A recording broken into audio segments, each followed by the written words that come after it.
Available from all lotto agents. Gold Mine, a new $2 Instacash game with a top prize of $3,000. Gold Mine, so easy to play. If your numbers equals the bars of gold numbers in the same group, win the prize shown. You can win up to 3 times. Get your Gold Mine Instacash tickets where there's no waiting for a draw and you can win on the spot. Gold Mine, another easy to win Instacash game from the National Lotteries Authority.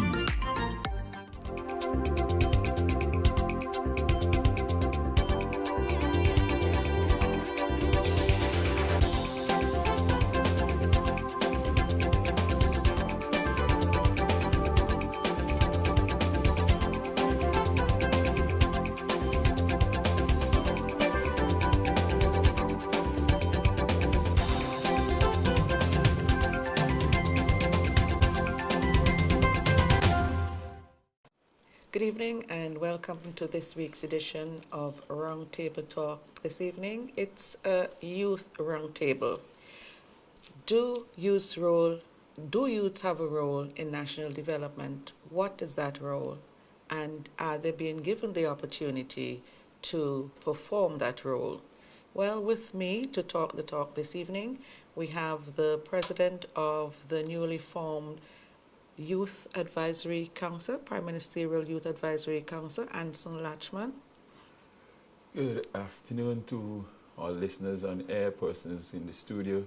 Once again, good afternoon. I'm Anson Latchman, Chairman of the Prime Ministerial Advisory Council on Youth. I know you said Youth Council, but the correct name is the Prime Ministerial Advisory Council on Youth. It's a pleasure to have me here, and I'm looking forward to the discussion. Thanks.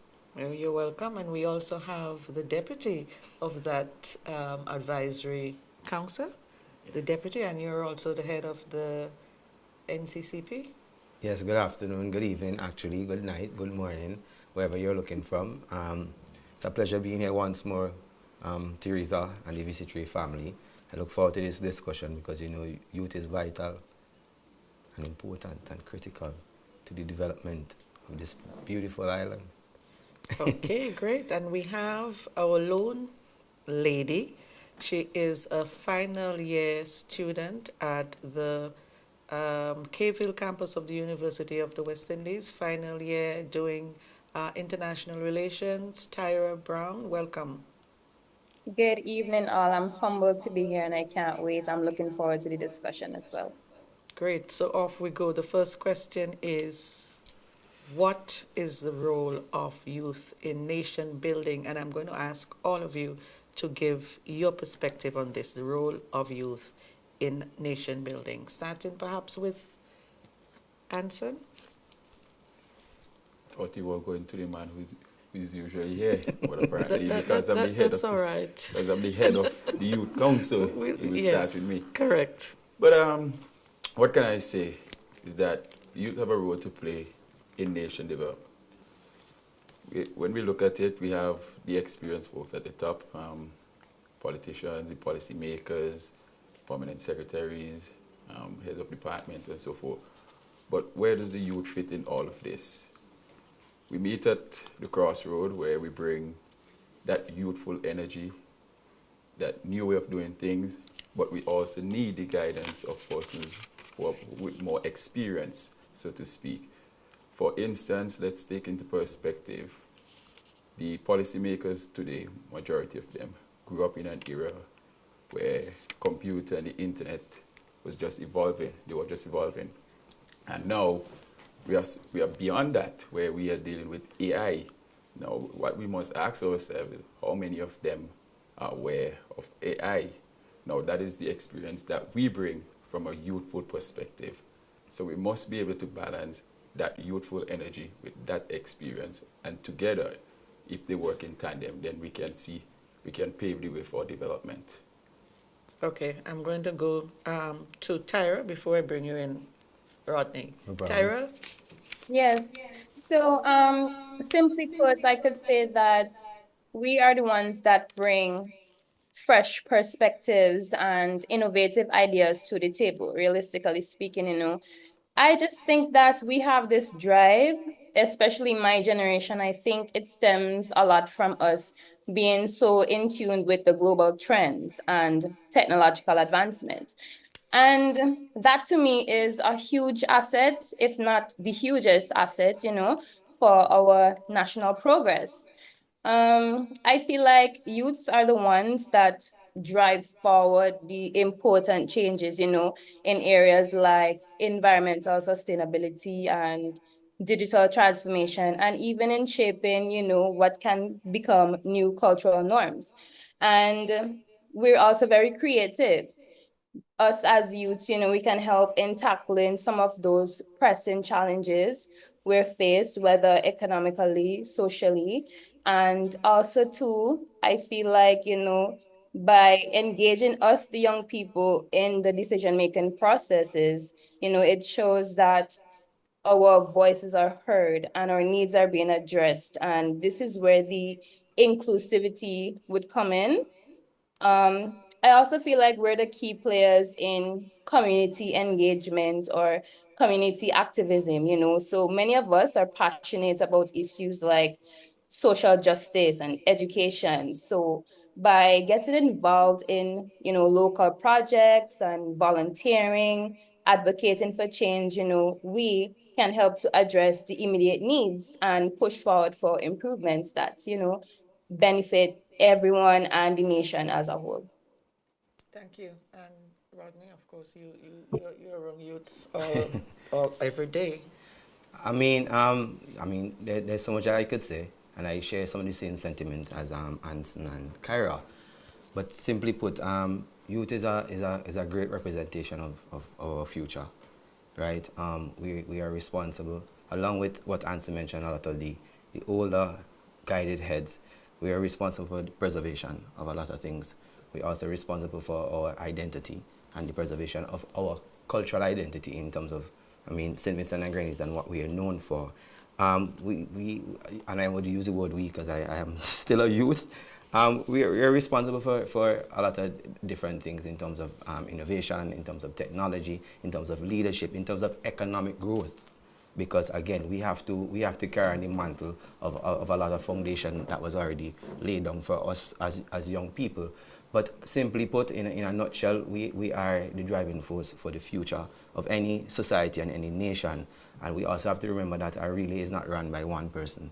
So somebody has to keep passing on the baton. And I think for me and my own experience, somebody took the time to nurture me, Rodney Small, as a youth. And I think it is important for me as a youth, and my critical role is to continue that chain, is to continue that transition of building our nation youth, to continue, as I said, to preserve a lot of what we are known for and a lot of what our ancestors, our foreparents fought for. Okay, do you think that there's enough opportunity being made available for youth to make a contribution, a meaningful contribution to their communities and country? Most definitely. Most definitely. I know there's always room for improvement, and there's always room for more room. But one of the things that I am seeing happening today, and it might be a very unpopular statement, is that we are making our young people too dependent on something or someone. I remember growing up long ago, we were so content. A banana leaf was seen as a toy. So our imagination and our creativity drove us to provide opportunities for our own self. We were more self-motivated. Now we are so dependent on so much things that are around us that are almost seen as distractions.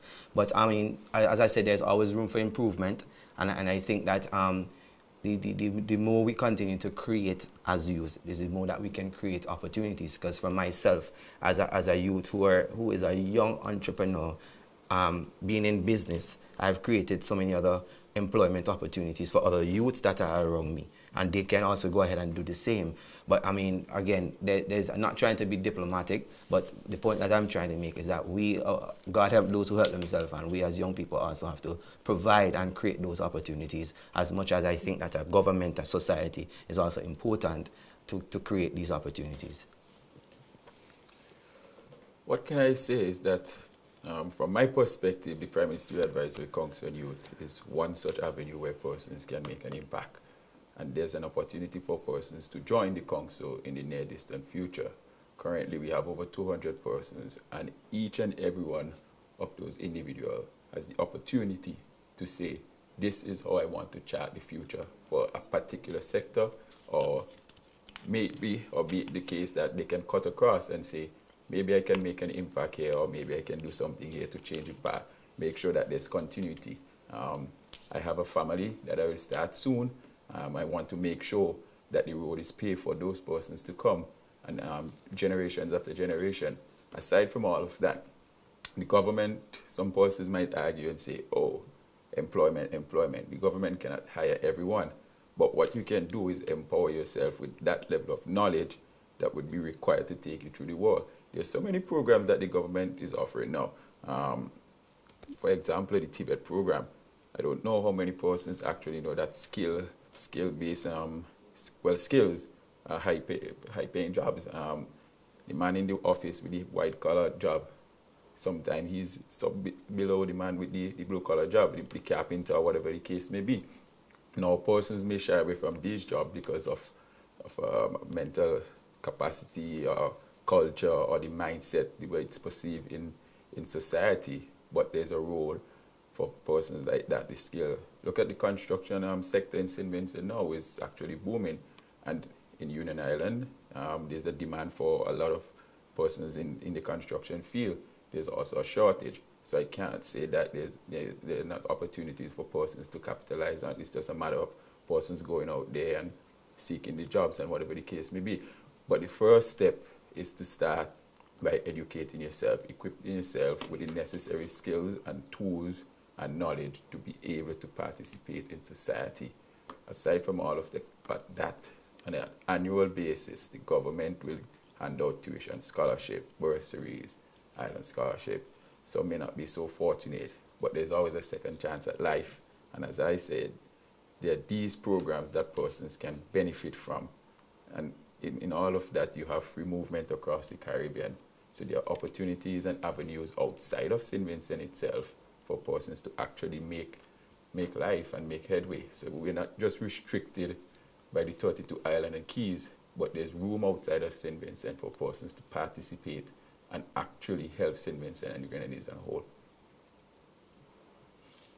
Any thoughts and your perspective on this, Tara? Yes, well, again, speaking from a youth perspective, we can look at programs as well, such as the YES program and the, SET program. I myself was a part of the YES program before I left for UE, and, it really aided in my development.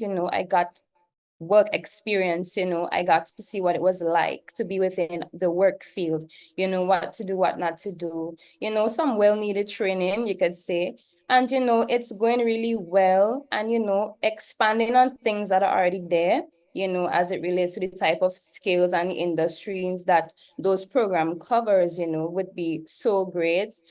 Also, I feel that the government is already, working alongside local businesses and private sectors, working a little more closely as it relates to maybe apprenticeship and, mentorship programs, because I feel like when young people could learn directly from the source, from the professionals in fields like tourism, Mr. Small, agriculture, technology, the type of experience is so valuable and it could really help to shape their paths as it relates to, their careers and what they intend to pursue. And also, I could speak specifically on young entrepreneurs, and the Prime program is a big thing. I myself have, received a Prime grant in the past as well. And I see that now, they're offering business training sessions, and you're getting a push start, you're getting training, you're getting support. So that's also a great way to encourage, young people to be creative and be entrepreneurial, which in turn, can boost the local economy and, create more jobs. So, and I also think that definitely both sectors are working together for, something that is impactful in an impactful manner. Thank you. We'll take a first break. When we come back, we'll talk about why more young people are not availing themselves of the opportunities that are available and what we can do to change that trajectory. And we'll also look at some of the challenges facing our youth. Back in just a moment.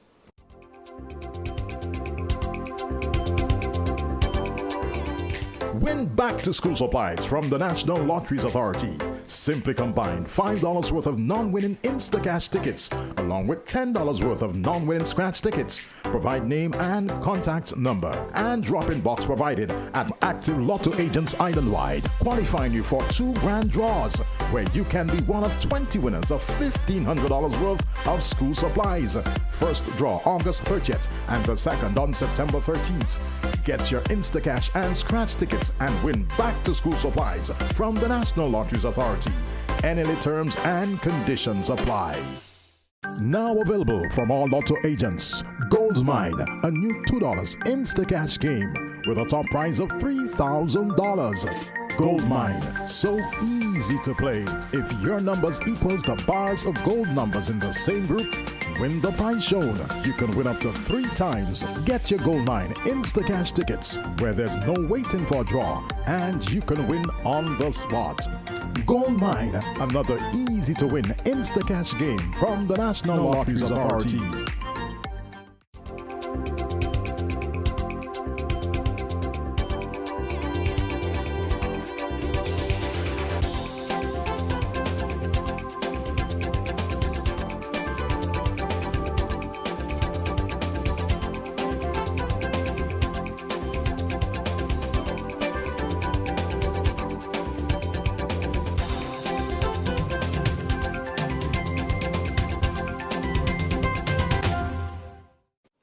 Welcome back.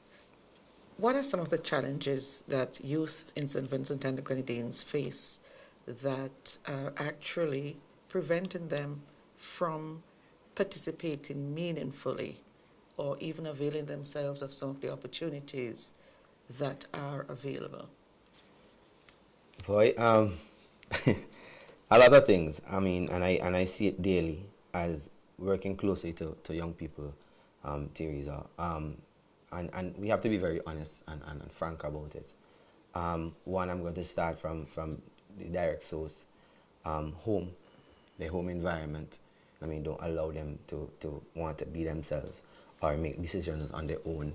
And I mean, I'm not saying that a young man or woman should disrespect their parents or their guardian for those who are of that age. But I feel like the home has a very important part to play in allowing a child or a youth to make decisions and make them a bit more independent on these things. We have the political climate, which is also one. You know, if this is coming from NDP, I don't want to get involved, or if this is coming from Green Party or ULP, I don't want to get involved. The peer pressure is also another major thing. We have a lot of lazy young people too. I mean, being very, very, very, very honest here. Right now, you have a group of young people who prefers to look at the quick way of getting whatever opportunities or whatever earnings that they think that they need. So it's quite a number of different reasons why they're not taking up these opportunities. One, some self-esteem is a big thing. I mean, because now we are pushing the idea that it is all about academics, right? So the average young person who has a talent or has a skill would move away from anything that seems that is too formal and it's not on their level. So we have to be very careful where that is concerned, and that is one of the common thing that I'm seeing among our young people, the self-esteem issue, and not feeling like if I'm good enough, and not enough persons who are being mentors, and not enough persons who are guiding, and not enough persons who are grooming those persons who have a self-esteem issue. And that's why I say it comes from home. And I mean, the parents and the grandparents, I mean, have to encourage the children, have to encourage the young people to say, all right, yes, you can be, yes, you can step out and do this, yes, you can make this decision. While you do this, I can guide you. I mean, and as I said, I mean, there's just a lot of persons who are trying to do the same set of things, same career choices, and you know it's going to get crowded. We don't have a lot of young people looking outside of the box or moving away from their comfort zone, right? Everybody wants to follow a particular trend, which is not a bad thing, but at some point in time, I mean, I remember long ago, they were saying that every prisoner in St. Vincent could have a lawyer, because we have everybody who wants to study law, everybody who wants to study psychology. Not saying if that is your passion, that is your passion. But I remember long ago growing up, everybody wanted to be a police and a teacher. When I wanted to be a conductor, and everybody laughed after me. But my thing was, I wanted to learn how to count money. So there you see a future accountant coming out there from being a conductor. But the point I'm making is that we have to allow our young people to express themselves, make their own decisions, and all we need to do is guide them accordingly, right? I mean, there are young people who have taken great steps, they fail, and they feel like that's the end of it because they have nobody to say, all right, you know what, get up and go again. So they shy away at times when they don't think that they have that level of support.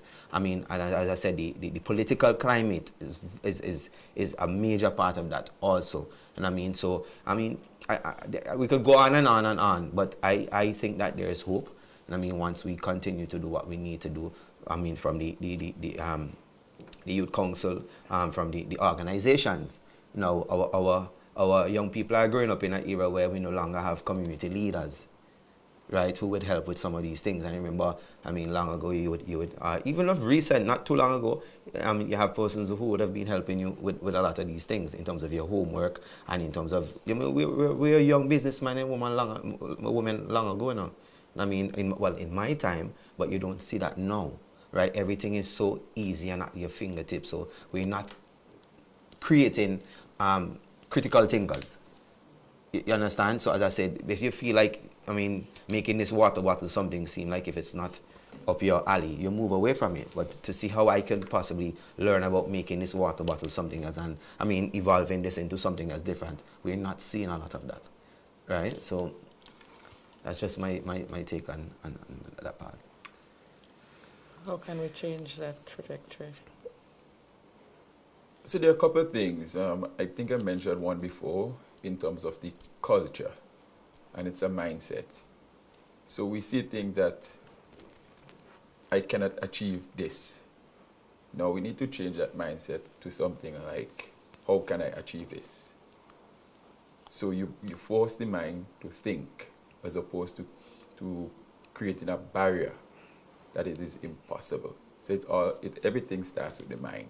It revolves with the mind. It revolves around the mind. And that's where we need to start. Additionally, we need to look at ramping up awareness. So the possibilities are out there. They're endless. But a person's aware that this is taking place. This is available. This is something that I can enroll in. For instance, let's take it back to Prime, the Prime grant. Perfect example. So the Prime grant was staggered. So at 5,000, you applied, it went through. As you go higher up in the numbers, you require a business plan.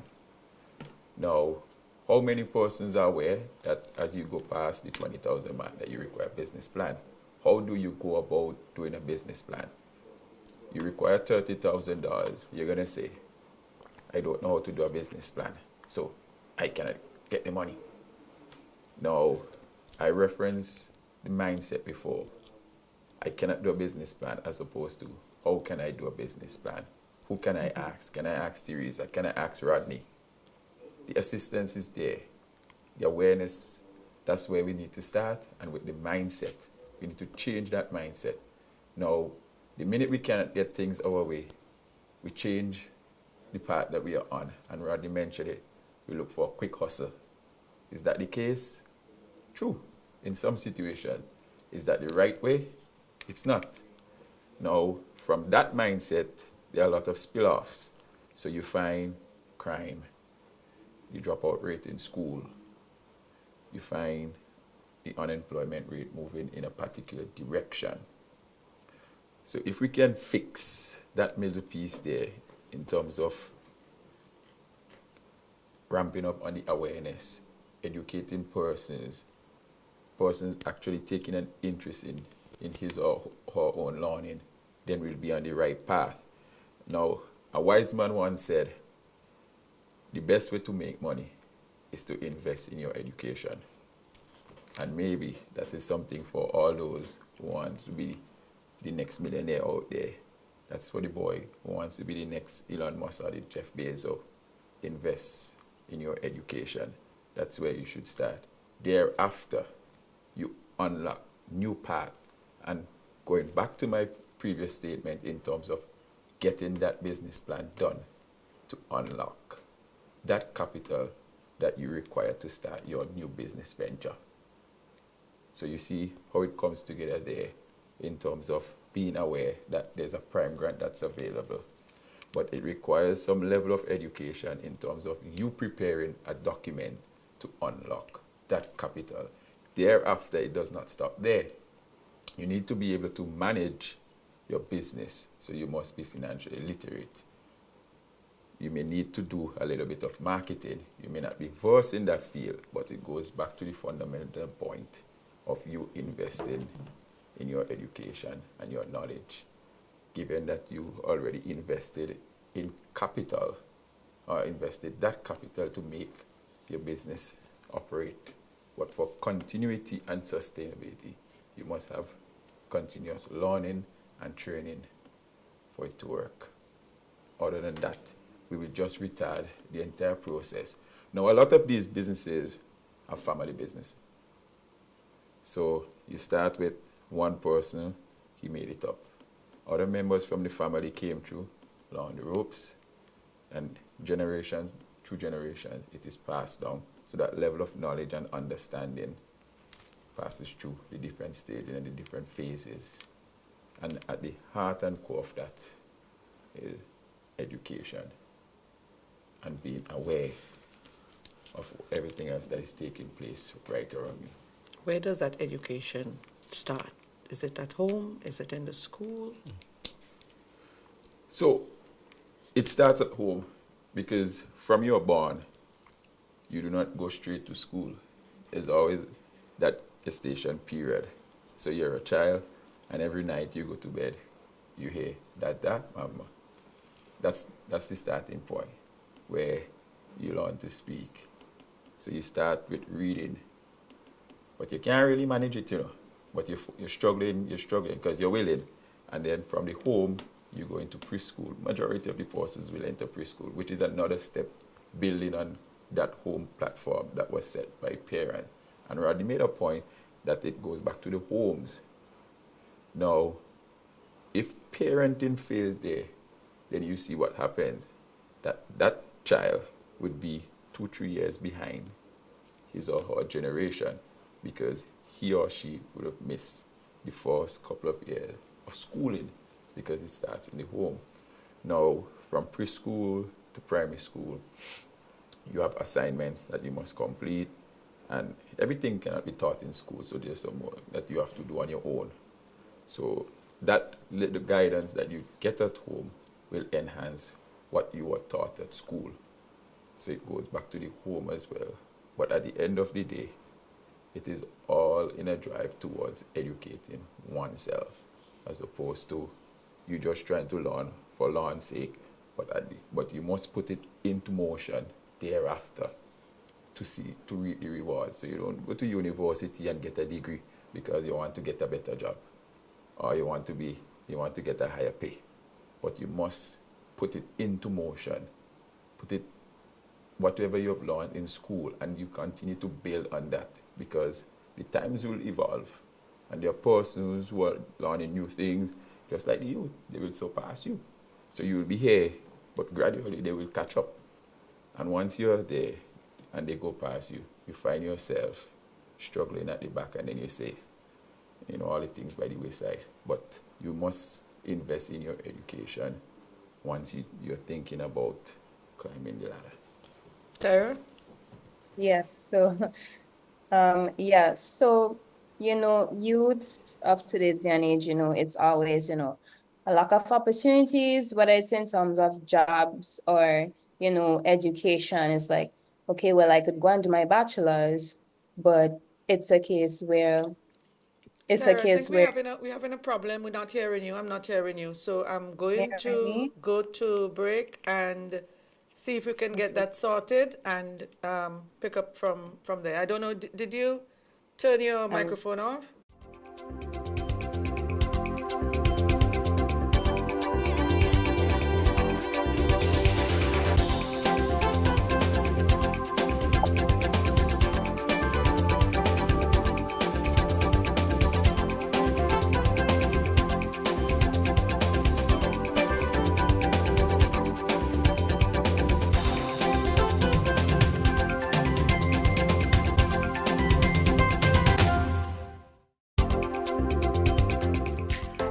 back to school supplies from the National Lotteries Authority. Simply combine $5 worth of non-winning Instacash tickets along with $10 worth of non-winning scratch tickets. Provide name and contact number and drop-in box provided at active Lotto agents island-wide, qualifying you for 2 grand draws where you can be one of 20 winners of $1,500 worth of school supplies. First draw August 30th and the second on September 13th. Get your Instacash and scratch tickets and win back to school supplies from the National Lotteries Authority. NLA terms and conditions apply. Now,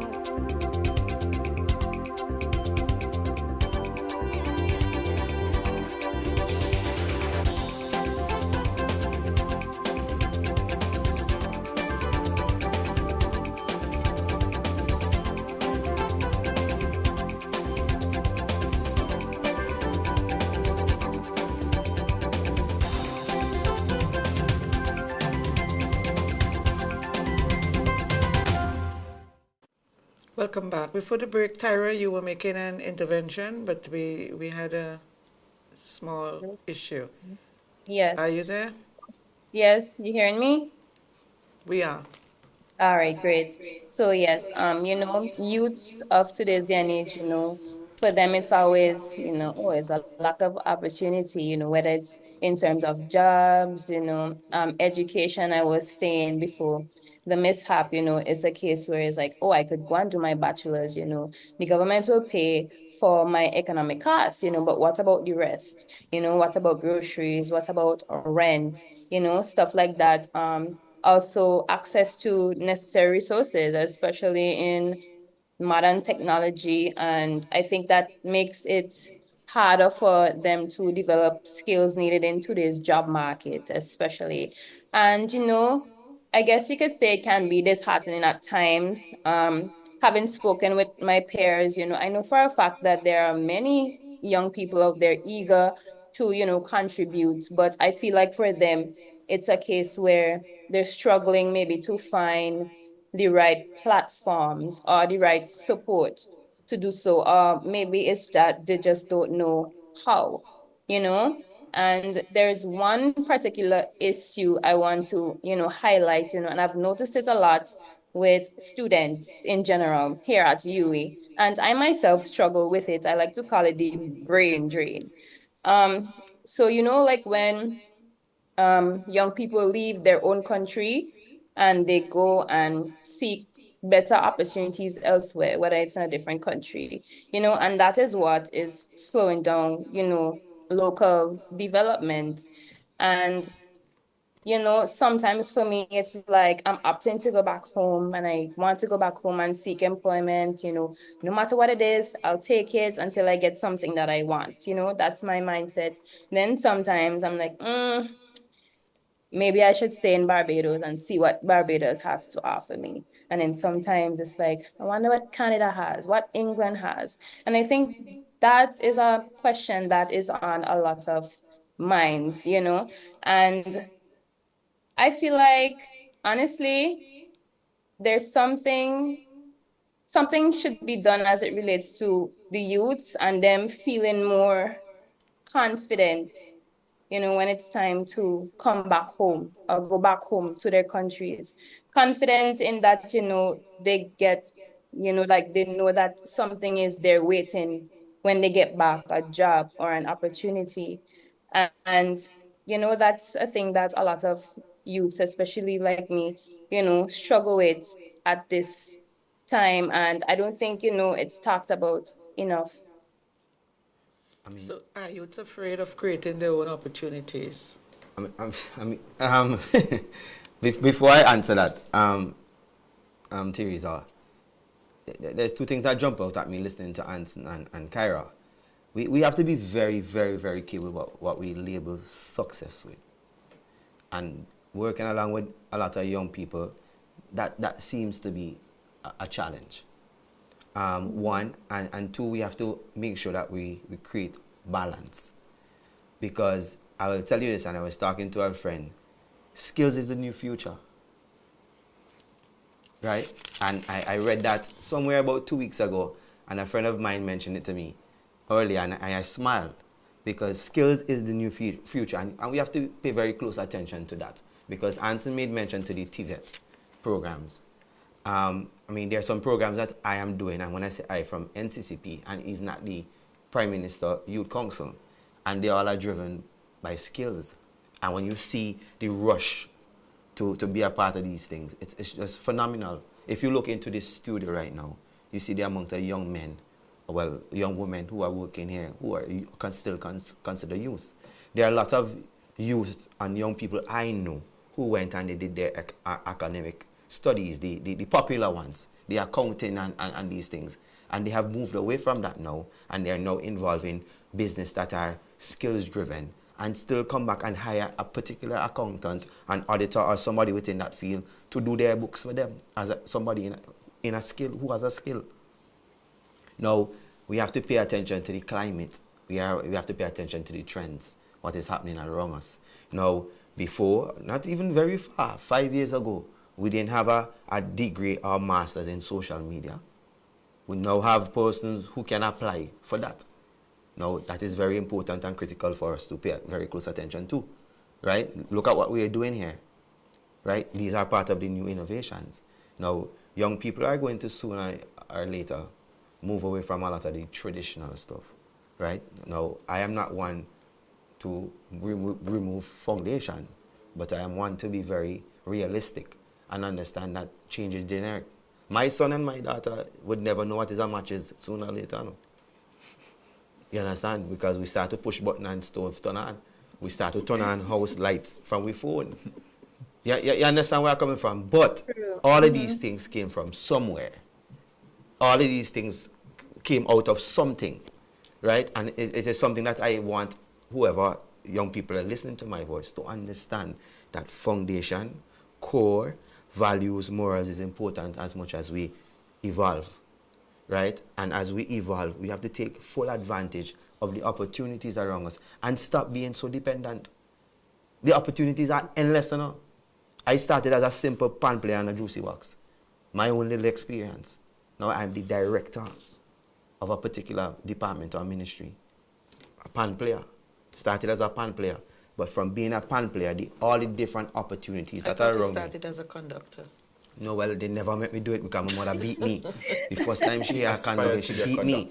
But the point I'm making from that little inspiration or aspiration or dream from being a pan player to moving and taking opportunities of taking advantage of the opportunities that surround that one particular thing. So one of the things that we have to look at is that you may want to be this particular profession or professional, but there are multiple things that are surrounding that.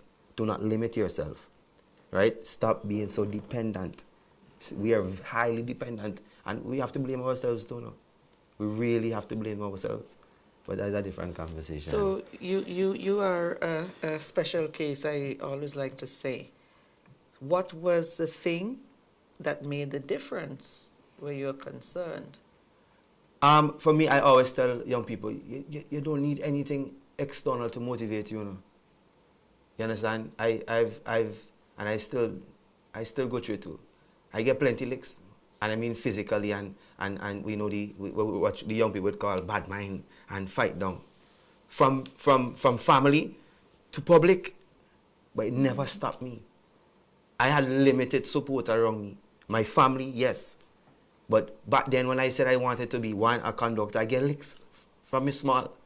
Then I wanted to be a musician. I get licks because why? You can't eat. Playing music can't feed you, Anson. But look, but the point I am making, all right, just to use my example, is that there are multiple things that you as an individual, it has to start from you first before you start looking to government for these opportunities, or start looking to a friend for these opportunities, or whatever it is. A government role and obligation is to provide them. No? You understand? But a government would not be able to hire every single individual in any country. You understand? So we have a role to play. But for me, as I said, I never had anything external motivating me. I had one simple little motivation, is to show that I could be different. I was coming from a community that was known to be very bad. So when I hear people say, oh, I'm from the ghetto, nothing can happen to me, and I'm from a place where there's poverty, I was never born with a gold spoon in my mouth. Far from. You understand? So, I mean, we have to balance. We have to create a balance. I mean, not everybody is going to be into skills. Not everybody is going to be into academics. Not everybody would have the support that Anson have. Not everybody is going to, you know what I mean, have somebody. I mean, man, we in a world is who you know. No? You understand? But again, if you're passionate about what you're about, and even those who don't know what they're about, seek guidance. Long ago, we used to sit long and talk. You see like how we talking here? We used to talk for long, you know? And even back in your time, Teresa, probably even longer. You understand? But now, we have some serious distractions, right? Some serious distraction that is fighting our young people. So I will level the mic. I like the word distractions. How do we move youth from being observers and becoming creators? So, sorry. Didn't like the fact that Rodney said we're living in a world where it's who you know. You're entitled to your opinion, but I have a different perspective on that one. No, I said that is a part of it, eh? No. You can't retract the statement, no. But maybe you can. But aside from that, there are some situations where it's a who you know story. But there are also situations where people chart their own paths.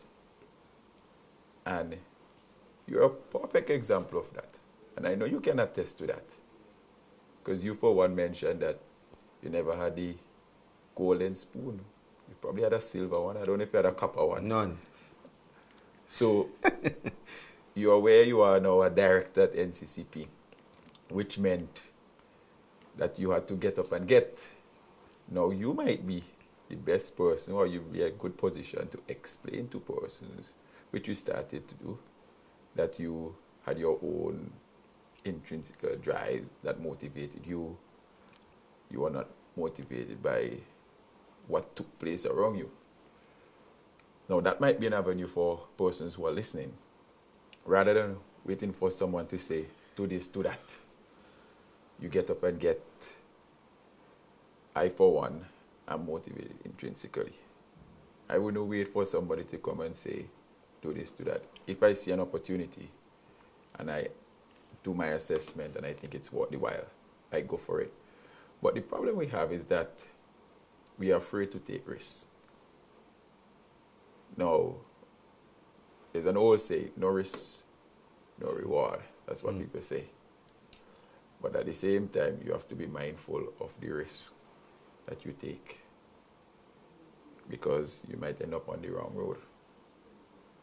But there are some risks that are worth the while. You're starting a new business venture. Some persons might say, well, that's not going to make no money. Waste of time. But you know what you are after. You have your vision. You have your plan.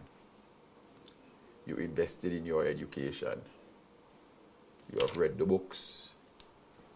You know the pros and the cons, the challenges that you will face along the way. And on your journey, you try and network with persons as much as possible. For example, if I want to play pan tomorrow, I will start to read about pan. Maybe the notes on a pan, the different type of pan. I know a brother in here, Rodney. I said, boy, I'll link with Rodney and see what he could tell me. I'm a person who I say, Rodney, I'm interested in the pan thing, you know. Teach me a thing or two. And if he's willing to teach me something, I've made an investment in my education there, that I've learned something from someone who has perfected the art of playing pan. Okay. Now, that is me being intrinsically motivated on a path like that. Now, if you're externally motivated by the persons around you, it means that you have to surround yourself with a good crop. And old people like to say, you're known by the company that you keep, or the modern day thing, fools seldom differ. So, if you're around bad company, I expect nothing good to come out of that. If you're around good company, and you're involved in good company, then you can expect good results out of that. So it works both ways, whether it comes from within or around. But I am not in full agreement that it is a who you know story, because some persons create their own path. If it were the case where it's who you know, you would have been a conductor counting money. But you had a different drive, because you would have associated yourself with persons in the van field. So I would have got up by the mango tree up there and catch a van and see you slide in the door. And it goes without saying, surround yourself with good company if you know you're externally motivated. And if you're intrinsically motivated, you set your path, chart your course, and you progress. Okay, so before we take our final break, somebody's saying even though you have a degree and you come back to SPG from university, the government don't have enough jobs for you to apply for. The government must create more jobs for the young people. The younger people should take up a trade because SPG lack good plumbers, electricians, painters, and others. Person is also saying they hope the PM can lobby for some manufacturers to come to SPG and do business so that the young people can get jobs.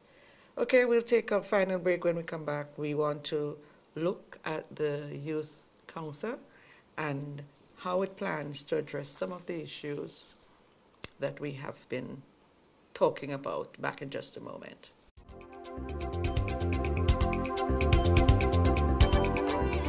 Win back to school supplies from the National Lotteries Authority. Simply combine $5 worth of non-winning Instacash tickets along with $10 worth of non-winning scratch tickets. Provide name and contact number and drop-in box provided at active Lotto agents island-wide, qualifying you for 2 grand draws where you can be one of 20 winners of $1,500 worth of school supplies. First draw August 30th and the second on September 13th. Get your Instacash and scratch tickets and win back to school supplies from the National Lotteries Authority. NLA terms and conditions apply.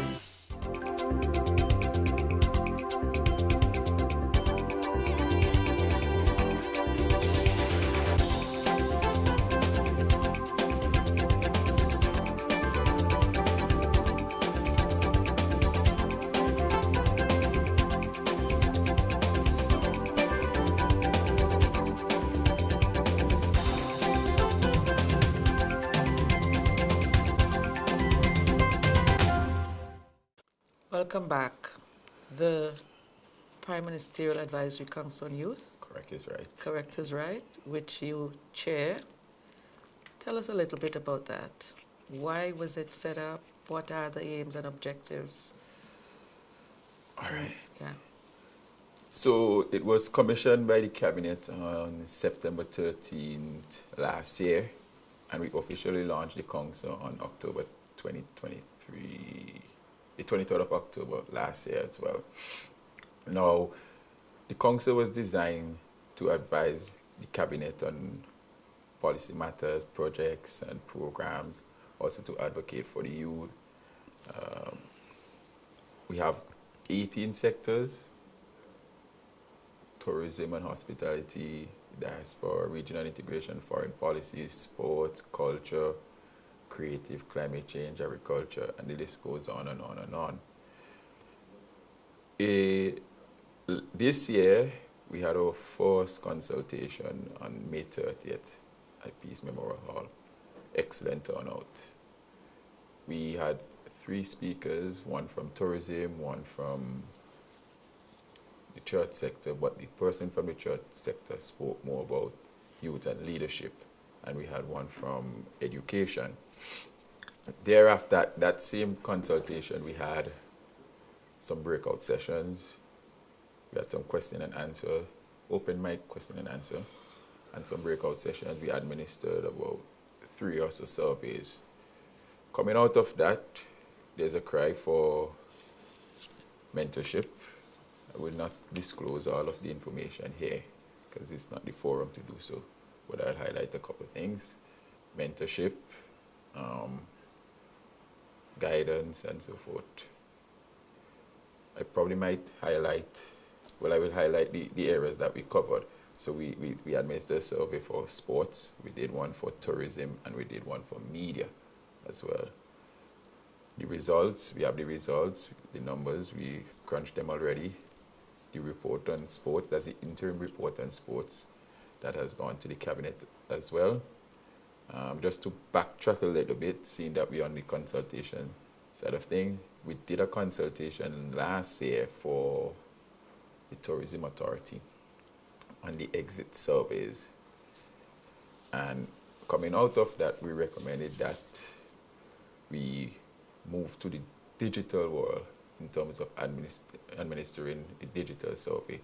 And I know that they're looking to action that item this year.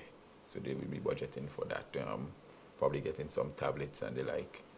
So persons now, when they come in on the cruise and whatever the case, maybe once they do the survey, they go to the tablet, it goes into a database, and we can do the analysis there as a means of boosting our tourism product. So we get the feedback, and we go through the entire value chain, what persons like, what persons didn't like, and how we can improve on that to enhance our product.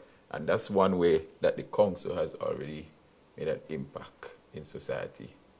That the experienced folks, because most times persons say, but you give them a recommendation and they do their own thing. But it shows that if we make solid and grounded recommendations that are data driven, based on research, then there's room for that balance in terms of the youth and the experience.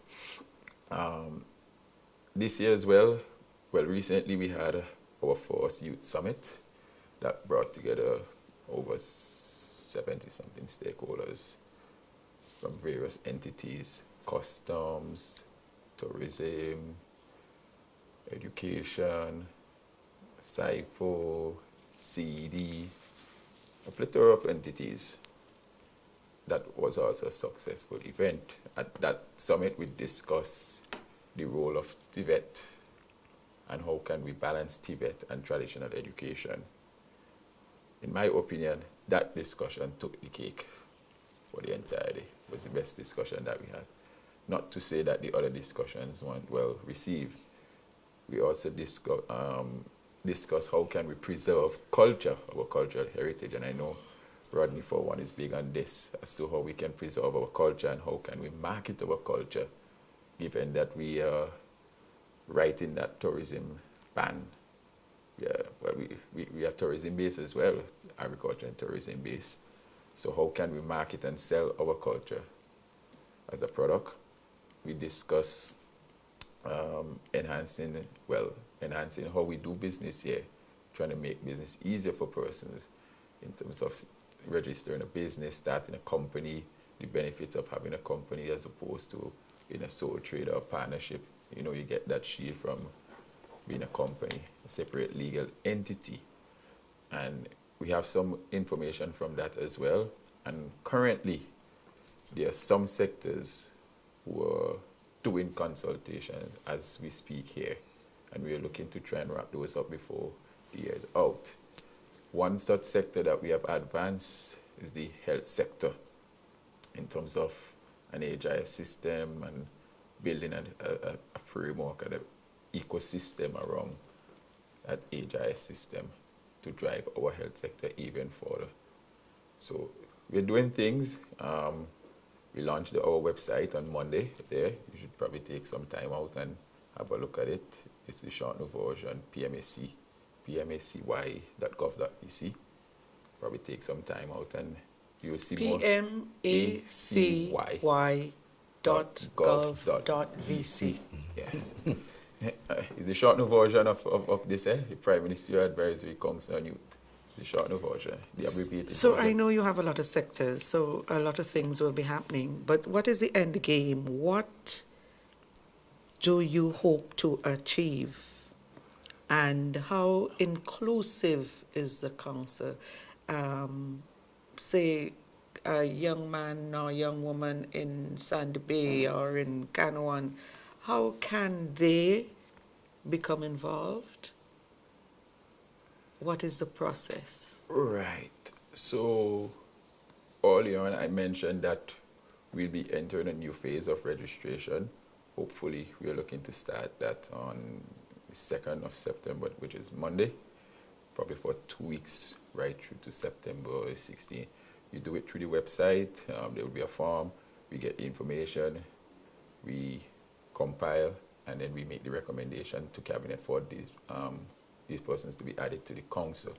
Now, the council spans the length and breadth of St. Vincent and the Grenadines. We have persons from Union, all the way down in Union, being on the council. Unfortunately, they are not integrally involved now for obvious reasons, but the Grenadine sector is still together. They're doing work. Likewise, the other sectors, they're functioning. We can probably move a bit faster, but you know, with young people having to balance work and extracurricular activity, youth council and all of that, it's a bit challenging, but they are willing to work and so forth. We are getting there. End game, what we want to do is to, and this is what all the young people cry for their voices to be heard. Well, there isn't any better avenue than the council. Well, I can say I'm probably 2 floors below the PM, but for others, they're probably 2 floors as well, even though they're not working in the administrative center, because there's that bridge through the chairman of the council where you can say, this is what we want to see, this is what the next generation believes in, and this is what we should do if we are looking to develop our small island that we have here. Now they say, multiple hands make light work. That is true. And the more persons we get, the more creative minds we'll have in a room. Now we are having a little discussion here, and Kyra on the other hand here had our thoughts, Radney had his thoughts, and I know you have your thoughts as the experienced one in the room as well. So you can imagine if we are able to scale that within a council, what we can get out of a discussion like that. When we knock all of that together, then we should be able to make some recommendations to the government of St. Vincent for the betterment of the people of St. Vincent and the Grenadines. It goes without saying. So that's totally what we're looking to do. Get the youth involved and actually pave the way for the youth. So we want to develop, recommend programs. We'll not be responsible for implementing projects. But wherever we can collaborate with other entities where they have youth programs and so forth, we will do that. Similarly, we did a watch party for our national track star, Shafrika Maloney. We came together with the Sports Council to execute that. And wherever else we can chip in youth focus, we will do that so that they can come to us and say, okay, this is whatever. I know Rodney has been advocating for community outreach, where we can go into the communities and so forth and meet the persons. Now, that is one form of collecting information, and our consultations as well. That's another form of collecting information. When we collate all of this along with the data, we should be able to make the recommendation, be it project, policy, that would be geared towards the youth of St. Vincent and the Grenadines. So right there you have it, policy geared towards the youth. You have programs and projects to enhance youth development. And at the end of the day, there should be continuity and sustainability of our own economy here in St. Vincent. How does NCCP mesh or fit into the whole structure, the whole plans of the council? Great question. And I was hoping Anson would have highlighted one of those initiatives.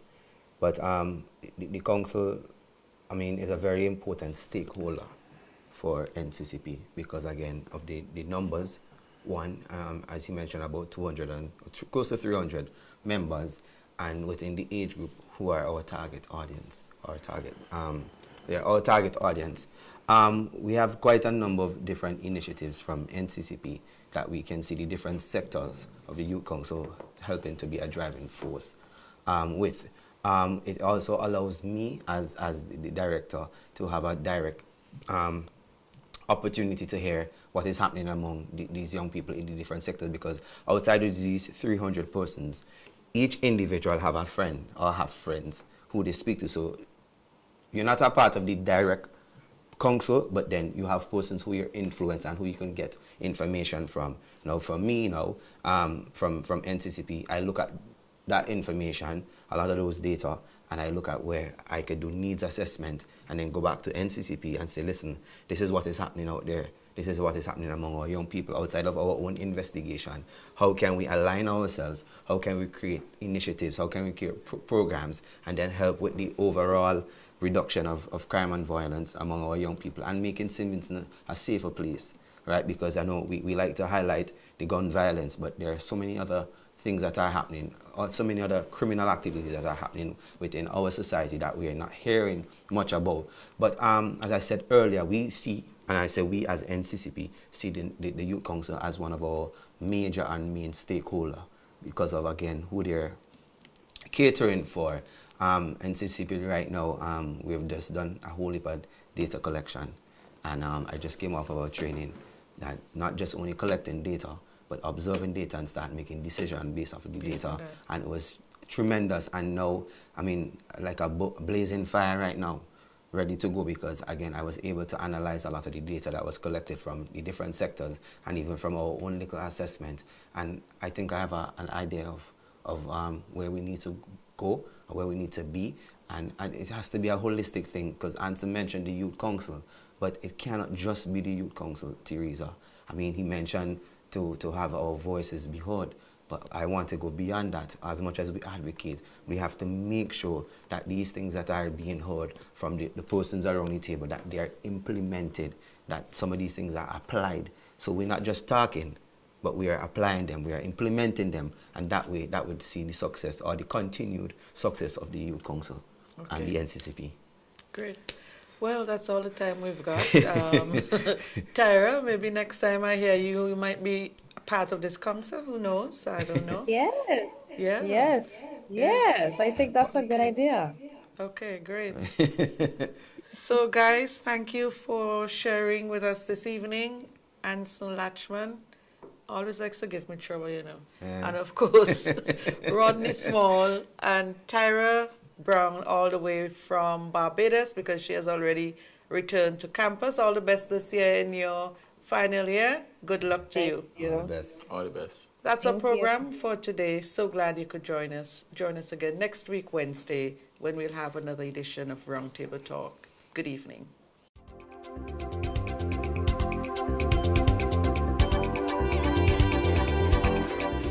Win back-to-school supplies from the National Lotteries Authority. Simply combine $5 worth of non-winning Instacash tickets along with $10 worth of non-winning scratch tickets. Provide name and contact number and drop-in box provided at active Lotto agents island-wide, qualifying you for 2 grand draws where you can be one of 20 winners of $1,500 worth of school supplies.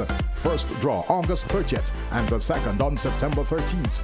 Get your Instacash and scratch tickets and win back-to-school supplies from the National Lotteries Authority. NLA terms and conditions apply.